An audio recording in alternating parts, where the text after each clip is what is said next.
One of the two reasons, along with increased military effectiveness, that Biafra is still alive is the fact that not nearly so many people are starving as were last fall. And the reason for that is the emergency airlift sponsored by Catholic and Protestant churches and the International Red Cross. At feeding centers like this, 3 million people, a third of Biafra's population, is fed one meal a day, 6 days a week.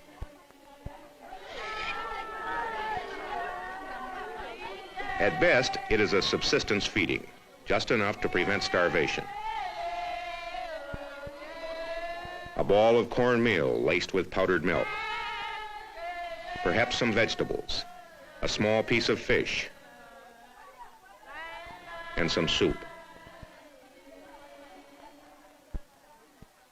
All handed out early in the morning to millions of people who would have died were this food not flown in nightly to several Biafran airstrips carved from the jungle.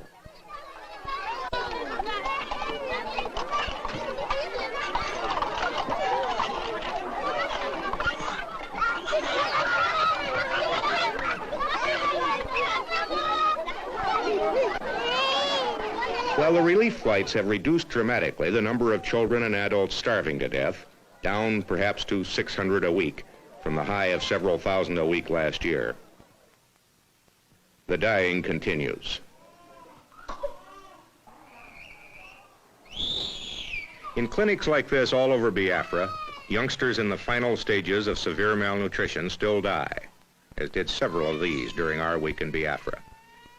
Not enough food is being flown in, not enough grown, and for many, what there is now just too late.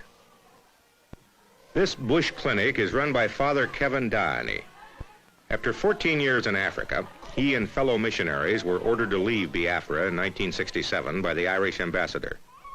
They stayed, as did Protestants of other nationalities.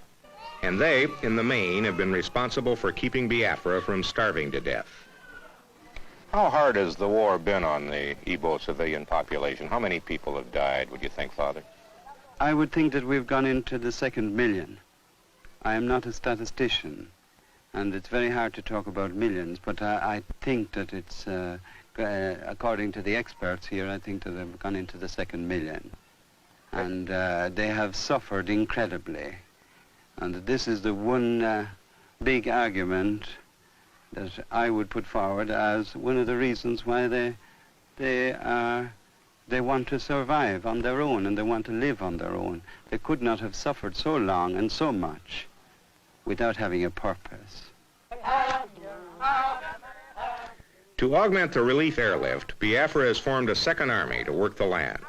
It is planting wherever it can. Here in virgin territory, where no crop ever grew before, young men employed by relief agencies and the government are breaking ground to plant corn, rice, yams, melons, anything else that might grow.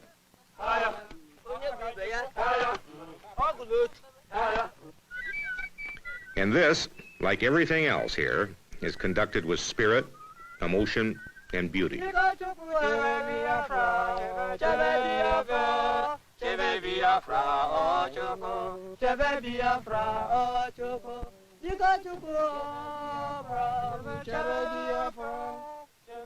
It's clear that as long as this war goes on, the starvation will too.